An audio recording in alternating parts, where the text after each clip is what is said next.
கிட்டத்தட்ட 363 வீதம் ரிட்டர்ன் ஆகி இருக்கு. உங்களுடைய வருமானம் 363 வீதமாக இருக்கு. யாழ்ப்பாணம் ஆஸ்பத்திரி வீதியிலிருந்து இங்கே சத்திர சந்தியை நோக்கி வரக்கூடிய இடத்துல இருக்கக்கூடிய சத்திரத்து சந்தி. இது எங்கட ட்ரேடிங் ஃப்ளோர். இதுல பாத்தீங்கன்னா சொன்னா 4 ஸ்டாக் புரோக்கர்ஸ் இருக்கணும். 4 ரூம், 4 ஸ்டாக் புரோக்கிங் ரூம். இதாலதான் பாத்தீங்கன்னு சொன்னா வெளிநாட்டு ஆட்கள் கூட ஸ்ரீலங்கா இன்வெஸ்ட் பண்றதுக்கு காரணம் டோட்டல் டேக்ஸ் ஃப்ரீ.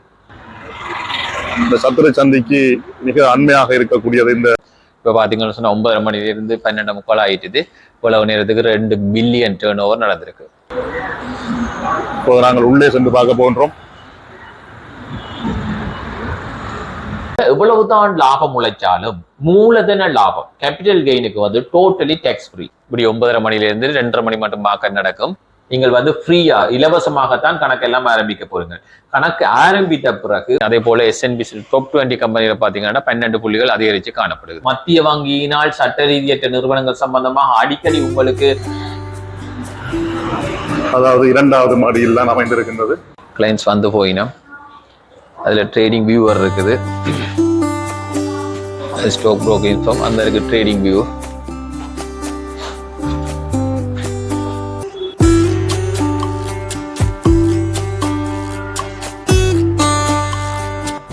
ஏன் நாங்கள் இந்த காசை பெருக்க வேணும்? முதலாவது இப்போது நாங்கள் உள்ளே நுழைகின்றோம். நாங்கள் தொடர்ச்சியாக தமிழ் மொழி மூலம் பல வகையான கற்றல் நடவடிக்கைகளை மேற்கொண்டு வருவோம். கருத்தரங்கள் ஊடாக இப்ப பாத்தீங்கன்னு சொன்னா எங்களோட பிரான்ச்சுக்கு வந்தீங்கன்னு சொன்னா எங்களோட மொபைல் ஆப் இருக்கு. இதுல இதை நீங்க ஸ்கேன் பண்ணி நீங்கள் 1000 ரூபாய் போட்டு கூட உங்களுடைய முதலீட்டு பயணத்தை ஆரம்பிக்கலாம். 18 வயசுக்கு மேற்பட்டவராக சொன்னா நீங்கள் உங்களுடைய பேங்க் புக்கையும் ஐடென்டி கார்டையும் கொண்டு வந்தீங்கன்னு சொன்னா இலகுவாக மொபைல் ஆப் ஊடாகவே அக்கௌண்ட் ஓபன் பண்ணி அந்த காலத்துல ஏராளமான பணங்களை உழைத்தவர்கள் யாராவது இருக்கிறார்களா? அதை பற்றி கொஞ்சம் சொல்லுங்க. உண்மையிலேயே லாபம் எடுத்த கோடீஸ்வரர் ஆகின ஒரு உதாரணத்துக்கு பாத்தீங்கன்னு சொன்னா போன வருஷம் 120 ரூபாய்க்கு இருந்த ஷேர்ஸ் இன்றைக்கு 235 ரூபாய்க்கு போயிருக்கு. நீங்கள் விரும்பினா 28 ஸ்டாக் புரோக்கர்ஸ்லையும் 28 அக்கௌண்ட் ஓபன் பண்ணலாம். ஆகவே உங்களுக்கு விருப்பமான ஒரு வருடம் கணக்கை ஆரம்பித்து கணக்கு ஆரம்பிப்பதற்கும் எந்த விதமான கட்டணங்களும் இல்லை. அப்ப நாங்க 1 லட்சம் ரூபாய் காசு பிக்ஸ்ட் டிபாசிட்ல போட்டோம்னு சொன்னா கிட்டத்தட்ட ஒரு வருடம் வெயிட் பண்ண வேணும் 8000 ரூபாய் லாபம் எடுக்கிறதுக்கு. அந்த 8000 ரூபாயிலையும் பாத்தீங்கன்னு சொன்னா உங்களுக்கு எல்லாருக்குமே தெரிஞ்ச கம்பெனி பிக்மி. இந்த பிக்மி 36 ரூபாய்க்கு முதல் பொதுமக்களுக்கு பங்குகளை கொடுத்தவங்க. போன வருஷம் 2024ஆம் ஆண்டு இறுதி பகுதியில கொடுத்தவங்க. அது இன்றைய பிரைஸ் நீங்கள் புதியவர்கள் உள் வருவதற்கு 2 வழிகள் இருக்கின்றன.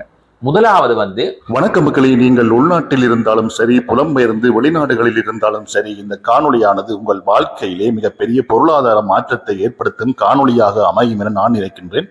இப்போது நான் நிற்பது யாழ்ப்பாணம் ஆஸ்பத்திரி வீதியிலிருந்து இங்கே சத்திர சந்தியை நோக்கி வரக்கூடிய இடத்துல இருக்கக்கூடிய சத்திரத்து சந்தி.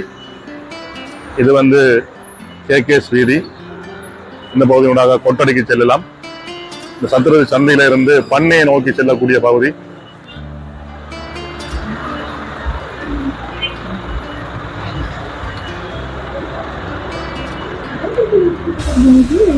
நேர சென்றால் பண்ணைக்கு செல்ல முடியும். யாழ்ப்பாண பண்ணை பகுதிக்கு. இந்த சத்திர சந்தைக்கு மிக அண்மையாக இருக்கக்கூடியது இந்த கட்டிடம். இதில் தான் கொழும்பு பங்கு பரிவர்த்தனை இயங்கி வருகின்றது. CSE Colombo stock exchange. இப்போது நாங்கள் உள்ளே சென்று பார்க்க போன்றோம்.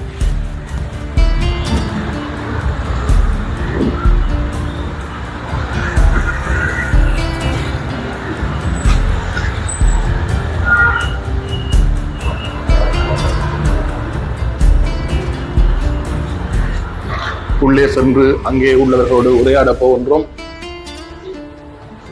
இங்கே வரவேற்பதற்காக ஒரு போர்டு வைத்திருக்கிறார்கள். கொழும்பு ஸ்டாக் எக்ஸ்சேஞ்ச்,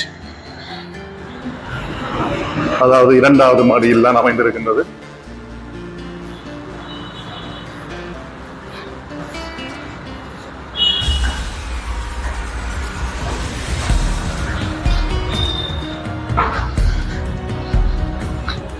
வந்து 2வது மாடியிலே வலது பக்கம் திரும்ப வேண்டும். இங்கே காட்சிப்படுத்தல்களை மேற்கொண்டிருக்கிறார்கள். விளம்பரங்கள் இங்கே காணப்படுகின்றன. இப்போது நாங்கள் உள்ளே நுழைகின்றோம்.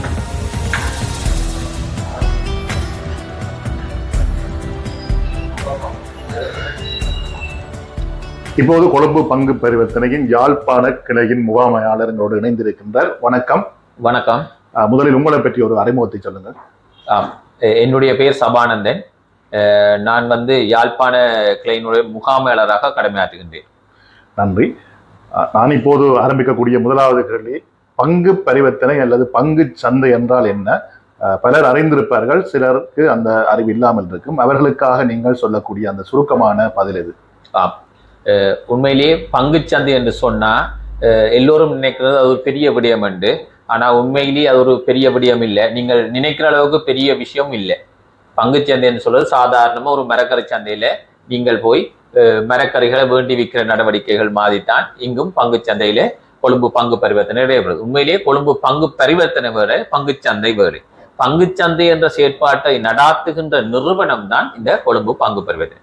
இங்க பாத்தீங்கன்னு சொன்னா பங்கு சந்தை என்று நாங்கள் என்னத்தை சொல்றோம் என்று சொன்னா, மரக்கறிகளை நீங்கள் எவ்வாறு கேள்வி நிரம்பல் அடிப்படையில போய் சந்தையில வேண்டுறமோ அதே போலத்தான் இங்கேயும் பட்டியற்படுத்தப்பட்ட கம்பெனிகள்.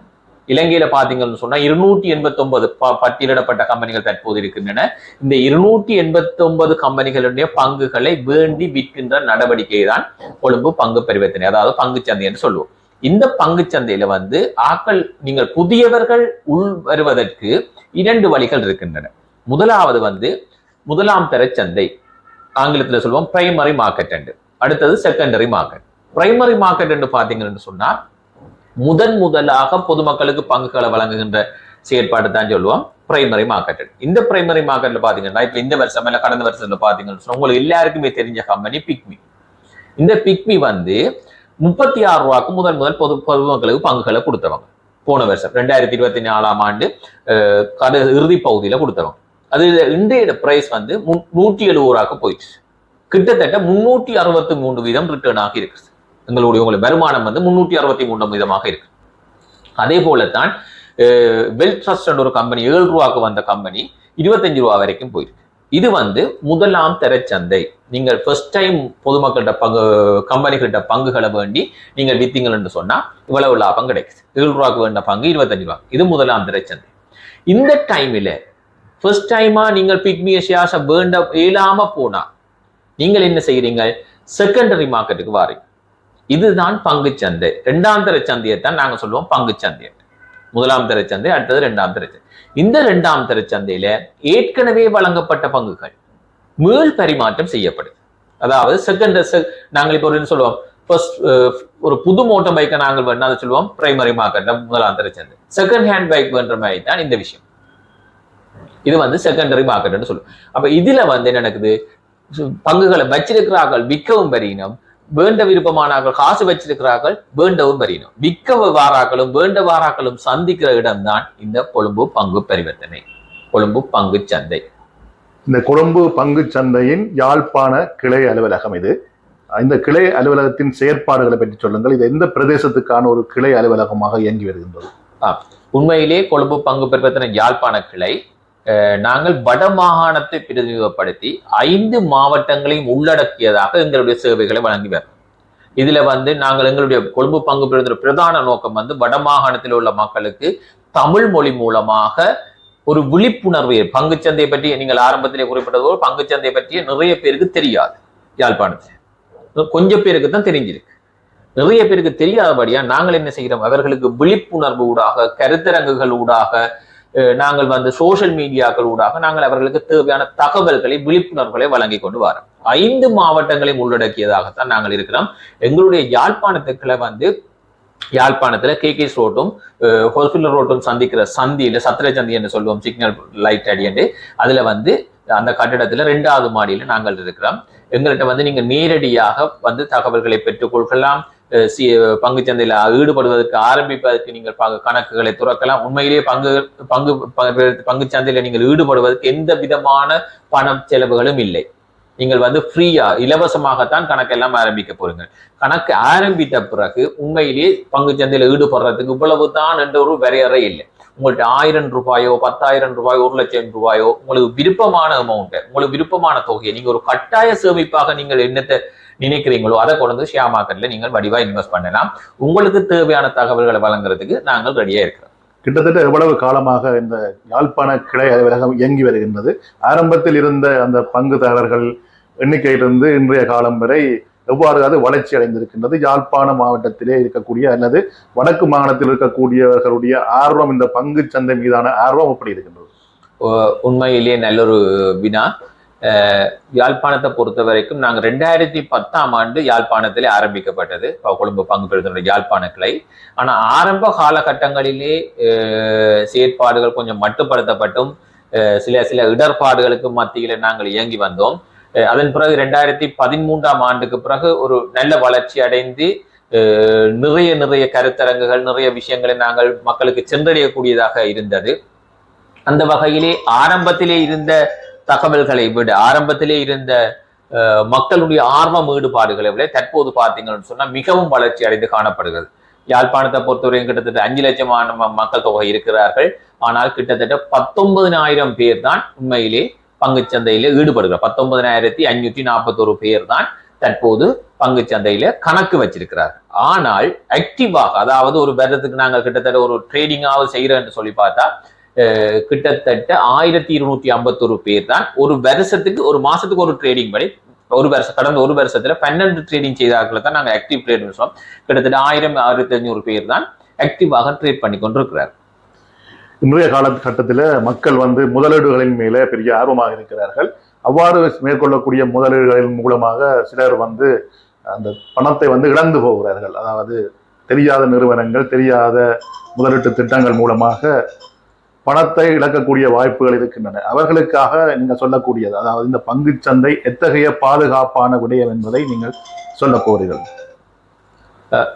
உண்மையிலே கொழும்பு பங்கு பரிவர்த்தனை இது ஒரு அரசாங்கத்தினால் அங்கீகரிக்கப்பட்ட இலங்கை பிணையங்கள் பரிவர்த்தனை ஆணைக்குழு கவர்மெண்டுடைய ஆலோசனைக்கு கீழே தான் நாங்கள் வருகின்றோம். கொழும்பு பங்கு பரிவர்த்தனை இதுல பாத்தீங்கன்னு சொன்னா நீங்கள் எதுக்கும் பயப்பட தேவையில்லை. உண்மையிலேயே கொழும்பு பங்கு ஒரு சட்ட ரீதியான நிறுவனம். நீங்கள் எல்லோருமே யாழ்ப்பாணத்தை பொறுத்தவரைக்கும் நிறைய பேர் சட்ட ரீதிய இந்த சீட்டு மற்ற இந்த பெர்மிட் சிஸ்டங்கள் அப்படியான இதுகள்ல நிறைய பேர் முதலிட்டு நிறைய பேர் அதுல மாண்டு போயிருக்கிறீர்கள். ஆனபடி அவர்களுக்கு ஒரு உண்மையான ஒரு தயவான வேண்டுகோள், தயவு செய்து நீங்கள் இன்வெஸ்ட் பண்ண முதலீடு செய்ய முதல் அது சம்பந்தமாக ஒரு ஆராய்ச்சியை மேற்கொண்டு அதுக்கு பிறகு போங்கள். மத்திய வங்கியினால் சட்ட ரீதியற்ற நிறுவனங்கள் சம்பந்தமாக அடிக்கடி உங்களுக்கு வெப்சைட் ஊடாக, பேப்பர் ஊடாக, சோசியல் மீடியாவில் ஆரம்பித்து கொண்டிருக்கிறாங்க. பிரமிட் சிஸ்டங்களை தயவு செய்து இன்வெஸ்ட் பண்ண வேண்டாம். சட்ட ரீதியற்ற முதலீடுகளில் இன்வெஸ்ட் பண்ண வேண்டாம். நீங்கள் பங்குச்சந்தையில் ஈடுபடுவதால் சட்ட ரீதியானது பங்குச்சந்தை பாதுகாப்பானது. அதுக்கு பாதுகாப்புக்கு உத்தரவாதமாக கொழும்பு பங்கு பரிவர்த்தனை இலங்கை பிணைகள் பரிவர்த்தனை ஆணைக்குழு உங்களுக்கு ஒத்துழைப்பு வழங்கும். இப்போது நம்ம ஒரு கேள்வி, ஒரு சிறிய முதலீட்டாளர், அதாவது ஒரு குறிப்பிட்ட ஒரு சிறிய தொகை பணத்தை வைத்திருப்பவர் பங்கு சந்தையில் முதலிடுவதற்கு ஆர்வமாக இருந்தால் அவர் எத்தகைய வழிகளை கையாள வேண்டும்? அவர் உண்மைக்கும் பங்கு சந்தையில் ஈடுபடுவதற்கு சிறிய தொகையோ பெரிய தொகையோ ஒன்று எந்த வரையறையும் இல்லை. நீங்கள் 1000 ரூபாய் போட்டு கூட உங்களுடைய முதலீட்டு பயணத்தை ஆரம்பிக்கலாம். நீங்கள் ஆரம்பிக்க விரும்பினால் கட்டாயம் முதல் ஒரு சிடிஎஸ் அக்கௌண்ட் சொல்லுவோம், மத்திய வைப்பு திட்ட கணக்கு. அந்த கணக்கு நீங்க கட்டாயம் அக்கௌண்ட் ஓபன் பண்ணணும். எங்களோட யாழ்ப்பாணத்தை பொறுத்த வரைக்கும் கிட்டத்தட்ட 6 பங்கு திறக்க, இலங்கையில 28 ஸ்டாக் புரோக்கிங் கம்பெனிகள் இருக்கு. அதுல 6 ஸ்டாக் புரோக்கிங் கம்பெனி, 6 பங்கு திறக்க நிறுவனங்கள் எங்களுடைய யாழ்ப்பாணத்தில் தங்களுடைய சேவைகளை வழங்கி கொண்டிருக்கிறார்கள். அதே நேரம் 4 பங்கு திறக்க நிறுவனங்கள் எங்களுடைய இந்த கொழும்பு பங்கு பரிவர்த்தனுடைய யாழ்ப்பாண கிளையின் ஒரே கூரையின் கீழ் 4 பங்கு திறக்க நிறுவனங்கள் சேவைகளை வழங்கி கொண்டிருக்கிறார்கள். நீங்கள் அவர்களுடன் தொடர்பு கொண்டு அவர்களூடாக நீங்கள் யாரிடம் விரும்பினாலும் அக்கௌண்ட் ஓபன் பண்ணலாம். சிடிஎஸ் அக்கௌண்ட் ஓபன் பண்ணலாம். கட்டாயம் ஒரு புரோக்கர்கிட்ட தான் அக்கௌண்ட் ஓபன் பண்ணணும், எந்த சட்டமும் இல்லை. நீங்கள் விரும்பினா 28 ஸ்டாக் புரோக்கர்ஸ்டையும் 28 அக்கௌண்ட் ஓபன் பண்ணலாம். ஆகவே உங்களுக்கு விருப்பமான ஒரு வருடம் கணக்கை கணக்கு ஆரம்பிப்பதற்கும் எந்த விதமான கட்டணங்களும் இல்லை. நீங்கள் கணக்கை ஆரம்பித்த பின் உங்களுக்கு எவ்வளவு தொகையை நீங்கள் மிச்சம் பிடிக்கணும், ஒரு கட்டாய சேமிப்பை மேற்கொள்ளணும் என்று நீங்க நினைத்தீங்கன்னு சொன்னா அதை நீங்கள் கொஞ்சம் கொஞ்சமா போட்டு நீங்கள் ஷேர்ஸை வேண்டி விலை கூறுற டைம்ல வித்து லாபத்தை எடுத்துக்கொள்ளலாம். இன்னும் ஒரு கேள்வி, இது பொதுவான ஒரு கேள்வி. இலங்கையை பொறுத்தவரையில் பங்கு சந்தை முதலீடு என்பது ஒவ்வொரு முதலீட்டாளருக்கும் எந்த வகையிலே அவசியமாகின்றது, அதை பற்றி சொல்லுங்க. உண்மையிலே பங்கு சந்தை முதலீடு என்பதை விட பொதுவான ஒரு முதலீடு, நாங்கள் உழைக்கிற காசை சேமிச்சு வைக்கிறதால எந்த பிரயோசனமும் இல்லை. உங்களுக்கு தெரியும், இப்போ பார்த்தீங்கன்னு சொன்னா பேங்க்ல வந்து மேக்சிமம் 8% தான் கொடுக்குறாங்க. 8% இல்லை, ஜஸ்ட் ஒரு ரவுண்டிங் ஃபிகர்ஸ் ஆச்சுன்னு சொன்னா 8% தான் இன்ட்ரெஸ்ட் ரேட் கிடைக்கும். அப்போ நாங்கள் 1,00,000 காசு ஃபிக்ஸ்ட் டிபாசிட்ல போட்டோம்னு சொன்னா கிட்டத்தட்ட ஒரு வருடம் வெயிட் பண்ண வேணும் 8,000 ரூபாய் லாபம் எடுக்கிறதுக்கு. அந்த 8,000 ரூபாயிலையும் பார்த்தீங்கன்னு சொன்னா வித் ஹோல்டிங் டேக்ஸ் இருக்கு. அப்போ அதுலேயும் வித் ஹோல்டிங் டேக்ஸ் இன்ட்ரெஸ்ட் இன்கமுக்கு கழிச்சு போட்டு தான் எங்களுக்கு கிடைக்க போகுது. அதாலே எங்களுக்கு ஒரு பெரிய லாபம். அதுக்குள்ள கம்பேர் பண்ணி இன்ஃபிளேஷனை கம்பேர் பண்ணோம்னு சொன்னா எங்களுக்கு எந்த பிரயோசனமும் இல்லை. நாங்கள் ஒரு வருஷம் ஃபிக்ஸ்ட் டிபாசிட்ல போட்டு வெயிட் பண்றோம். ஆனபடியா நாங்கள் அந்த காசை ஏதாவது ஒரு வழியில முதலீடு செய்ய வேணும். முதலீடு செய்தான் எங்களை காசை பெருக்கலாம். அப்படி என்று பார்க்கின்ற போது கட்டாயம் ஒரு முதலீடு வேணும். அது எந்த முதலீடாக இருந்தாலும். ஏன் நாங்கள் இந்த காசை பெருக்க வேணும்? முதலாவது வந்து நிச்சயமற்ற தன்மை. உங்களுக்கு பார்த்தீங்கன்னு சொன்னா யாழ்ப்பாணத்தை பொறுத்த வரைக்கும் பார்த்தீங்கன்னு சொன்னா இளம் வயது மரணங்கள், ஆக்சிடென்ட் வந்து தேவை நிறைய நடக்குது, மாரடைப்பு, அப்படி பார்க்கிறோம்னு சொன்னா நிச்சயமற்ற தன்மை. அதே போல எங்களுடன் தங்கி வாழ்பவர்கள், எங்களுடைய பிள்ளைகள், எங்களுடைய பேரண்ட்ஸ், இவ்வாறானவர்களுக்காக செலவழிக்க வேண்டியிருக்கு. செலவுகளுக்கு ஏற்ற பணம் தேவை. அடுத்தது பார்த்தீங்கன்னு சொன்னா மட்டுப்படுத்தப்பட்ட உடல் இயலுமை. நாங்கள் வந்து 60 வயசு மட்டும்தான் உழைக்கலாம். அதுக்கு பிறகு பென்ஷன் எடுத்துரும். பென்ஷன் எடுத்த பிறகு எங்களுக்கு வருமானம் என்ன? அதே போல நிதி ரீதியான ஒரு சுதந்திரத்தினை நாங்கள் அடைவோம். நிதி சுதந்திரம், ஃபைனான்சியல் ஃப்ரீடம் சொல்லுவோம். ஓகே, எங்களுக்கு தேவை கேட்ட அளவுக்கு எங்களுக்கு காசு இருந்தோம்னு சொன்னா இந்த பிரச்சனையும் இருக்கா. ஆனபடியா நாங்கள் ஒரு நிதி சுதந்திரத்தை அடைய வேண்டும். எங்களுக்கு தேவையான அளவுக்கு நாங்கள் நிதியை சேமிச்சு வச்சிருக்க வேணும், இன்வெஸ்ட் பண்ணி வச்சிருக்க வேணும். அப்படியான ஒரு காரணங்களுக்காகத்தான் நாங்கள் முதலீட்டை தெரிவு செய்கிறோம். அப்படி முதலீடு செய்யக்குள்ள ஏன் நாங்கள் பங்குச்சந்தையை முதலீடு செய்கிறோம் அப்படி என்று பார்த்தீங்கன்னு சொன்னா, பங்குச்சந்தை வந்து ஒரு சட்ட ரீதியான ஒரு ஒழுங்கமைப்பு. அதுக்கு பதிலாக எல்லாரும் நினைக்கிறது ஷேர் மார்க்கெட்ல இன்வெஸ்ட் பண்றோம்னு சொன்னா நாங்க நினைக்கிறோம் ஏதோ காசை போடுறோம் எடுக்கிறோம். உண்மைக்கும் அது இல்லை. அது இந்த மூலக்கருத்து என்னன்னு சொன்னா, நீங்கள் ஒரு கொமர்ஷியல் பேங்க்ல உதாரணத்துக்கு சொன்னா, கொமர்ஷியல் பேங்க்ல நீங்க ஷேர்ஸ் வேண்டி வச்சுக்கிறீங்கன்னு சொன்னா நீங்களும் commercial bank one of the owner தான். நீங்களும் உரிமையாளர். உங்களோட தான் கொமர்ஷியல் பேங்க். பயம் இல்லாம சொல்லலாம் என்றுதான். நீங்க ஒரு 1000 ஷேர்ஸ் கொமர்ஷியல் பேங்க்ல வச்சிருக்கீங்கன்னு சொன்னா பயம் இல்லாம சொல்லலாம் என்றுதான் கொமர்ஷியல் பேங்க். ஓகே, தொழில் முயற்சி உறுப்பு. அடுத்த ஒரு முக்கியமான விஷயம் என்னன்னு சொல்லி பாத்தீங்கன்னு சொன்னா டேக்ஸ் ஃப்ரீ. நீங்க இந்த பங்கு சந்தையில எவ்வளவு தான் லாபம் உழைச்சாலும் மூலதன லாபம், கேபிட்டல் கெயினுக்கு வந்து டோட்டலி டேக்ஸ் ஃப்ரீ. இதாலதான் பாத்தீங்கன்னு சொன்னா வெளிநாட்டு ஆக்கள் கூட ஸ்ரீலங்கா ஷேர் மார்க்கெட்ல வந்து கூட இன்வெஸ்ட் பண்றதுக்கு காரணம் டோட்டல் டேக்ஸ் ஃப்ரீ. இப்படியான காரணங்களுக்காகத்தான் நாங்கள் பங்கு சந்தை ஒரு தேர்வாக உங்களுக்கு சொல்றோம். அதாவது எவ்வளவு காசு உழைத்தாலும் அதுக்குரிய வரி வந்து இங்க பங்கு சந்தையில இல்லை. பங்கு சந்தையில நீங்க ஷேர் மார்க்கெட்ல எடுக்கிற மூலதன லாபத்துக்கு அடுத்த இன்னொரு லாபம் உங்களுக்கு கிடைக்கும், பங்கு லாபம் உண்டு, டிவிடெண்ட் இன்கம் சொல்லுவோம். அந்த பங்கு லாபத்துக்கு வந்து கம்பெனியே உங்களுக்கு வித் ஹோல்டிங் டேக்ஸ் 15% கழிச்சு போட்டு தான் உங்களுக்கு டிவிடெண்டை பே பண்ணுவாங்க. ஓகே, இப்போ பொதுவாக பங்கு சந்தையில இருக்கக்கூடியவர்கள் சந்தித்து பேசுகின்ற போது மார்க்கெட் எப்படி போகுதுன்னு கேட்பார்கள். அதே போலதான் தற்போதைய இந்த மார்க்கெட், அதாவது இந்த சந்தை நிலவரங்கள் தற்போது எப்படி போகின்றது? பங்கு சந்தையை பொறுத்த வரைக்கும் கடந்த வருடம் ஒரு மிக நல்ல ஒரு வளர்ச்சியை காட்டியது. அதே போல இந்த வருடமும் ஆரம்ப காலங்களிலே நல்ல வளர்ச்சியை காட்டுது. பிப்ரவரி மாதம் 28ஆம் தேதி வளைகுடா யுத்தம், அதாவது அமெரிக்கா ஈரான் யுத்தம் ஆரம்பித்த பிறகு பங்கு சந்தையான ஒரு வீழ்ச்சி போக்கை காட்டுகின்றது. இதை பொறுத்த வரைக்கும் பாத்தீங்கன்னு சொன்னா பங்கு சந்தை இலங்கையில மட்டுமில்லை, உலக நாடுகள் எல்லா பங்கு சந்தைகளும் ஒரு தளம்பலை நோக்கி தான் போய் கொண்டிருக்கிறது. அதே போல இலங்கை பங்கு சந்தையும் அதன் தாக்கம் மிகவும் பெரியதாக காட்டிக் கொண்டிருக்கிறது. இப்போது இந்த காணொலியை பார்த்த பின்னர் ஒருவர் வந்து இங்கே பங்கு சந்தை உங்களோட தொடர்பு கொண்டு தனக்கு உரிய ஏற்ற ஒரு முதலீட்டை வந்து காண்பிக்க சொல்லி கேட்டால் நீங்கள் கொடுக்கக்கூடிய செவார்ஸ் அந்த நிறுவனங்கள் எதுவாக இருக்கும்? இல்ல, உண்மைக்கும் வந்து பங்கு சந்தையில ஈடுபடுறார்களுக்கு நாங்கள் வழிகாட்டல்கள் மேற்கொள்வோம். ஒரு நாளும் ரெக்கமெண்டேஷன் இந்த பங்குகளை வேணுங்கோ வில்லுங்கோன்னு சொல்லி கொழும்பு பங்கு பெறுவதில் நாங்கள் சொல்ல முடியாது. அதுக்கு ஆகத்தான் பங்கு தரகர்கள், முதலீட்டு ஆலோசகர்கள் உங்களுடைய நோக்கம் எவ்வாறு இருக்கின்றது, நீங்கள் எவ்வளவு தொகையை கொண்டு வருகிற இன்வெஸ்ட் பண்றதுக்கு ரெடியா வச்சிருக்கிறீங்க என்பதற்கு ஏற்ப அவர்கள் உங்களுக்கு ஒவ்வொரு நாளும் பங்கு சந்தையை ஆய்வு செய்து உங்களுக்கு ரெக்கமெண்டேஷன் தருவார்கள்.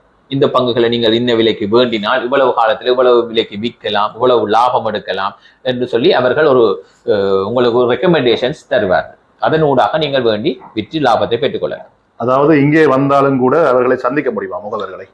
இலங்கையில நான் ஆரம்பத்திலே சொன்ன மாதிரி இங்க பாத்தீங்கன்னு சொன்னா எங்களோட யாழ்ப்பாண கிளையில யாழ் மாவட்டத்துல வந்து 6 பங்குத்தரகர் நிறுவனங்கள் இருக்கின்றார்கள். அதே போல எங்களுடைய இந்த நிறுவனத்திலே எங்களுடைய யாழ்ப்பாண கிளையிலே வந்து 4 பங்குத்தரகர் நிறுவனங்கள் எங்களுடன் இருக்கிறார்கள். அவர்களுடன் நீங்கள் நேரடியாக சென்று பங்கு சீரியஸ் அக்கௌண்ட் மத்திய வைப்பு திட்ட கணக்கத்தை ஆரம்பித்து அதனூடாக நீங்கள் உங்களுடைய முதலீட்டு பயணத்தை ஆரம்பிக்கலாம். ஏதாவது சந்தேகம் இருந்தால் இங்கே வந்து அவர்கள் தங்களுடைய சந்தேகத்தை தீர்த்து பின்னர் தங்களுடைய முதலீட்டை மேற்கொள்ளலாம். நிச்சயமாக நாங்கள் வந்து அதற்கு வழிகாட்டுறது தான் எங்களுடைய வேலை. உண்மையிலேயே கொழும்பு பங்கு நாங்கள் அவர்களுக்கு வழிகாட்டுதல், அவர்களுக்கு பாதுகாப்பாக இருத்தல் தான் எங்களுடைய பிரதான நோக்கமாக இருக்கின்றது. ஆகவே அவர்கள் வந்தார்கள் என்று சொன்னால் நாங்கள் நிச்சயமாக அவர்களுக்கு வழிகாட்டுவோம். இந்த பங்கு சந்தையில் முதலீடு செய்வதற்கு ஏதாவது கட்டுப்பாடுகள் இருக்கிறதா? உண்மையிலேயே கட்டுப்பாடுகள் இல்லை. ஒரே ஒரு கட்டுப்பாடு தான், நீங்கள் 18 வயதை பூர்த்தி செய்திருக்க வேண்டும். 18 பூர்த்தி செய்த யாவருமே பங்கு சந்தையில் ஈடுபடலாம். 18 வயசுக்கு மேற்பட்டவராக சொன்னால் நீங்கள் உங்களுடைய பேங்க் புக்கையும் ஐடென்டி கார்டையும் கொண்டு வந்தீங்கன்னு சொன்னால் இலகுவாக மொபைல் ஆப் ஊடாகவே அக்கௌண்ட் ஓபன் பண்ணி உங்களுடைய முதலீட்டை ஸ்டார்ட் பண்ணலாம். நீங்கள் 1000 ரூபாயோ 10,000 ரூபாயோ 1 லட்சம் ரூபாயோ உங்களோட விருப்பமான அமௌண்ட்டை நீங்கள் போட்டு இன்வெஸ்ட் பண்ணலாம். இப்போது பார்க்கின்ற போதறியும் பலரும் வந்து நிலையான வாய்ப்புகளின் மீது ஆர்வமாக இருக்கின்றார்கள் வங்கிகளிலே. அதை விட இங்கே வந்து ஒருவர் முதலீடு செய்ய விரும்பினால் அந்த நிலையான வாய்ப்புகளை விட வேறு எந்தெந்த அதிக லாபங்களை அவர்கள் பெற்றுக்கொள்ள முடியும்? உண்மையிலேயே ஒரு நல்ல கேள்வி இது. பிக்ஸ் டிபாசிட்ல எல்லாரும் போடுறாக்கள் 1 வருஷம் கிட்டத்தட்ட இப்ப பாத்தீங்கன்னு சொன்னா மேக்சிமம் பிக்ஸ் டிபாசிட் ரேட் வந்து 8%. இந்த 8% நீங்கள் 1 வருஷம் வெயிட் பண்ண வேணும். உதாரணத்துக்கு ஒரு பேங்கை சொல்றேன்னு சொன்னா கொமர்ஷியல் பேங்க்ல வந்து நீங்க 1 வருஷம் பிக்ஸ் டிபாசிட் போட்டீங்கன்னு சொன்னா அந்த பிக்ஸ் டிபாசிட் வந்து 1,08,000 ரூபாய் 1 வருடங்களுக்கு பிறகு தருவாங்க. அதே 1 லட்சம் ரூபாயை நீங்கள் அந்த கம்பெனியில குறிப்பிட்ட கம்பெனி பேங்க்ல நீங்கள் காசை போட்டீங்கன்னு ஷேர்ஸை வேண்டி விட்டுருந்தீங்கன்னு சொன்னா அது வந்து இப்ப பாத்தீங்கன்னு சொன்னா ரிட்டர்ன் வந்து கிட்டத்தட்ட 100% ரிட்டர்ன் கிடைக்க சான்ஸ் இருக்கு. இது வந்து ரெக்கமெண்டேஷன் இல்லை, ஜஸ்ட் உதாரணத்துக்கு சொல்றேன். கொமர்ஷியல் பேங்க் பாத்தீங்கன்னு சொன்னா போன வருஷம் 120 ரூபாய்க்கு இருந்த ஷேர்ஸ் வந்து இன்றைக்கு 235 ரூபாய்க்கு போயிருக்கு. அப்ப நீங்க 1 லட்சம் ரூபாய் போட்டு 1,08,000 ரூபாய் எடுக்கிறதா 1 லட்சம் ரூபாய் போட்டு 2 லட்சம் ரூபாய் எடுக்கிறதா நீங்க தான் டிசைட் பண்ணணும். அதே போல பங்குச்சந்தையில நீங்கள் ஈடுபடுறதால பங்குச்சந்தையில இன்வெஸ்ட் பண்றதால நிறைய லாபங்கள் நிறைய நன்மைகள் கிடைக்கும். உதாரணமா முதலாவது மூலதன லாபம். ஒரு 100 ரூபாய்க்கு ஒரு ஷேர்ஸை வேண்டி நீங்கள் 150 ரூபாய்க்கு வித்து அந்த 50 ரூபாய் வந்து லாபம் என்று சொல்லுவோம், மூலதன லாபம். அதே போல அடுத்த பிரதான லாபமாக டிவிடெண்ட் கிடைக்கும். ஒவ்வொரு கம்பெனிகளும் தான் உழைச்ச லாபத்துல 2 ரூபா 3 ரூபா 5 ரூபான்னு சொல்லி ஒவ்வொரு பங்குகளுக்கும் லாபத்தை கொடுப்பாங்க. அதை பாத்தீங்கன்னு சொன்னா கிட்டத்தட்ட உங்களுக்கு டிவிடெண்ட் இன்கமும் வருஷத்துக்கு கிட்டத்தட்ட 10% 12% உங்களுக்கு அதாலேயே ரிட்டர்ன் வர சான்ஸ் இருக்கு. அதை விட இன்னும் நிறைய நன்மைகள் ஷேர் மார்க்கெட்ல இருக்கு. ஆனா ஷேர் மார்க்கெட்டுக்கு நிறைய பேர் வாரது இந்த மெயினாக இந்த மூலதன லாபத்துக்கும் பங்கு லாபத்துக்குமாகத்தான் நிறைய பேர் வருவார்கள். மூலதன லாபம் தான் பிரதான நோக்கமாக இருக்கு. யாழ்ப்பாண பங்குச்சந்தை கிளை அலுவலகத்தின் வரலாற்றிலே கடந்த காலத்துல வந்து ஏராளமான பணங்களை உழைத்தவர்கள் யாராவது இருக்கிறார்களா? அதை பற்றி கொஞ்சம் சொல்லுங்க. உண்மையிலேயே பங்குச்சந்தையில லாபம் எடுத்த கோடீஸ்வரர் ஆகின ஒரு உதாரணத்துக்கு பாத்தீங்கன்னு சொன்னா தம்மிக்க பெரேரா, வெரன் பஃபர்ட் எல்லாருமே பங்குச்சந்தை ஊடாக உலகத்திலேயே நம்பர் 1 பணக்காரன் ஆகினாக்க நிறைய பேர் இருக்கணும். அதே போல யாழ்ப்பாணத்திலே நிறைய பேர் வந்து பங்குச்சந்தையில் உழைச்சி லாபம் எடுத்தவர்கள் இருக்கிறார்கள். உதாரணத்துக்கு சொல்றேன்னு சொன்னா 2-3 உதாரணங்கள் சொல்ற உண்மையான உதாரணங்கள். ஒருவர் இருக்கிறார் கொமர்ஷியல் பேங்குடைய ஷேர்ஸ் 2 ரூபாய்க்கு வேண்டிய ஷேர்ஸ் இப்பவும் வச்சு கொண்டிருக்கிறார். அவர் வந்து 2 ரூபாய்க்கு 194 ஷேர்ஸ் வேண்டினவர். இன்றைக்கு அவர்கிட்ட ஷேர்ஸ் வந்து 32,000 ஷேர்ஸ் இருக்கு. அது வந்து பெருகி அவர் டிவிடெண்ட் பங்கு லாபங்களை கிளைம் பண்ணாம இருக்கு. அதுக்காக பங்குகளை கொடுத்து சப்டிவைட் ஆகி அப்படி கூடி இன்றைக்கு 32,000 ஷேர்ஸ் இருக்குது. 294 ரூபாய் முதலீடு வந்து இன்றைக்கு 32,000 ஷேர்ஸ் 235 ரூபாயோட பெருக்கி பாருங்க. அப்ப இத்தனை கோடி. அதே மாதிரி யாழ்ப்பாணத்துல வந்து 1,55,000 HNB பேங்க் ஷேர்ஸ் வச்சிருக்கிறாங்களும் விற்கணும் கோடிக்கணக்கு. அப்படி நிறைய பேர் வந்து கோடீஸ்வரன் ஆயிருக்கணும். ஆனா நீங்கள் வந்து எப்பவும் உங்களுடைய லாபத்தை வந்து பெர்சன்டேஜ்ல பாருங்க. நீங்கள் 1000 ரூபாய் போட்டீங்கன்னு சொன்னா 1,200 ரூபாய் எடுத்தாலே உங்களுக்கு 20% ரிட்டர்ன். நாங்கள் பிக்ஸ் டிபாசிட்ல 8% வெயிட் பண்றதுக்கு நாங்கள் வந்து உங்களுடைய வருமானத்தை வந்து நீங்க டிசைட் பண்ணணும். எனக்கு இத்தனை வீதம் ரிட்டர்ன் காணணும் அப்படின்னு நீங்க டிசைட் பண்ணீங்கன்னு சொன்னா நிச்சயமாக பங்கு சந்தையில லாபம் எடுக்கலாம். நிச்சயமாக ஒரு பங்குச்சந்தை முதலீட்டாளர் உங்களை தேடி வருகின்ற போது அவருக்கு சொல்லக்கூடிய பல விடயங்களை நாங்கள் இந்த காணொளி மூலமாக சொல்லி இருக்கின்றோம். இது தவிர வேறு ஏதாவது சொல்ல வேண்டி இருக்கிறதா? நிறைவான கேள்வியாக இருக்கின்றது. பங்குச்சந்தை முதலீடு என்பது பங்குச்சந்தையிலே 2 விடயங்கள் இருக்கின்றன. ஒன்று முதலீடு இன்வெஸ்ட்மெண்ட், அடுத்தது ட்ரேடிங் வியாபாரம் செய்கிறது. எப்பவுமே புதிதாக வருபவர்கள் நீங்கள் நீண்ட கால நோக்கமாக கொண்டு முதலீடு செய்யுங்கோ.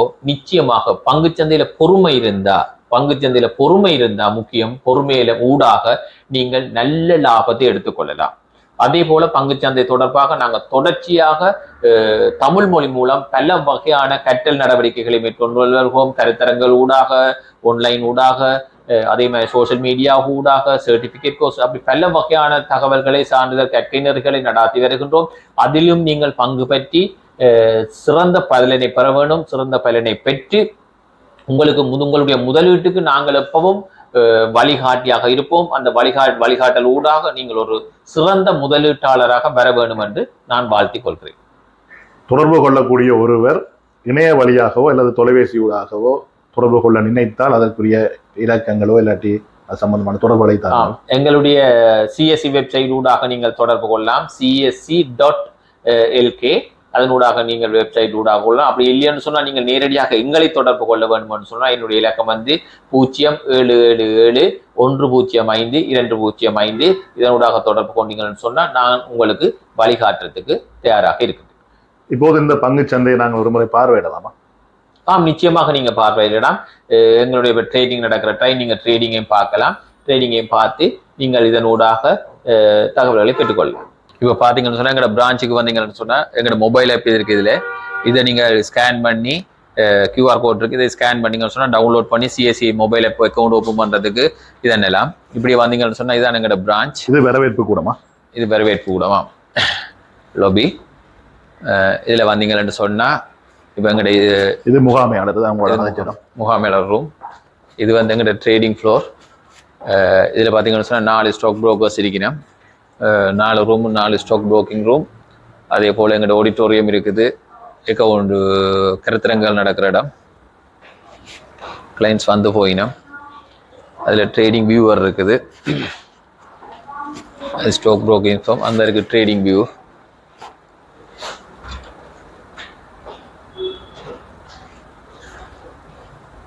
இந்த பகுதியில் இருக்கிறதா brokerage broking room. So 4 stock broking room இருக்கு.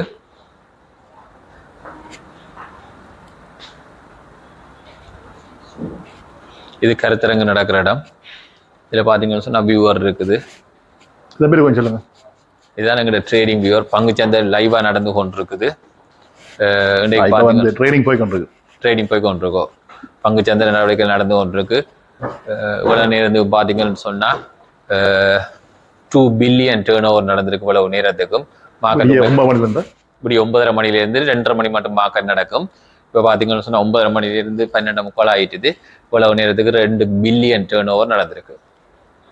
இதில் பார்த்தீங்கன்னா எப்படி இருக்கு இன்றைய நேற்றைய விட கம்பேர் பண்ணிக்கல 49 புள்ளிகள் குறைவடைந்து தான் காணப்படுகிறது ஓல் ஷேர் பிரைஸ் இண்டெக்ஸ். அதே போல S&P டாப் 20 கம்பெனியில் பார்த்தீங்கன்னா 12 புள்ளிகள் அதிகரித்து காணப்படுகிறது. இவ்வளவு நேரத்துக்கு 9,711 ட்ரேடிங் நடந்திருக்கு. இவ்வளவு நேரத்துக்கு இப்போது நான் நிற்பது யாழ்ப்பாணம் ஆஸ்பத்திரி வீதியிலிருந்து இங்கே சத்திர சந்தியை நோக்கி வரக்கூடிய இடத்துல இருக்கக்கூடிய சத்திரத்து சந்தி. இது வந்து KKS வீதி. இந்த பகுதியூடாக கொட்டடிக்கு செல்லலாம். இந்த சத்திரத்து சந்தையில இருந்து பண்ணையை நோக்கி செல்லக்கூடிய பகுதி.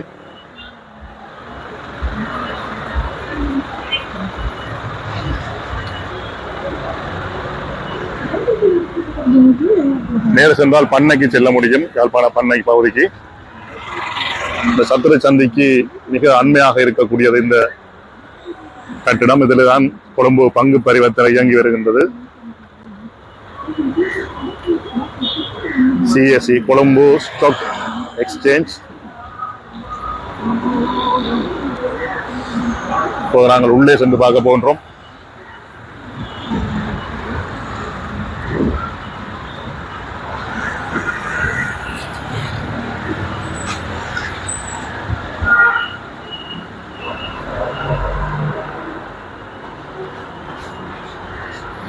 உள்ளே சென்று அங்கே உள்ளவர்களோடு உரையாட போகின்றோம்.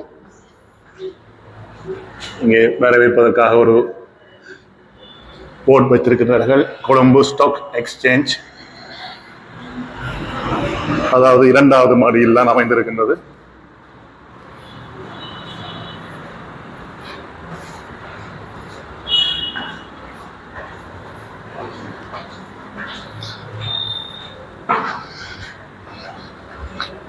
வந்து இரண்டாவது மாடியிலே வலது பக்கம் திரும்ப வேண்டும். இங்கே காட்சிப்படுத்தல்களை மேற்கொண்டிருக்கின்றார்கள். விளம்பரங்கள் இங்கே காணப்படுகின்றன. இப்போது நாங்கள் உள்ளே நுழைகின்றோம்.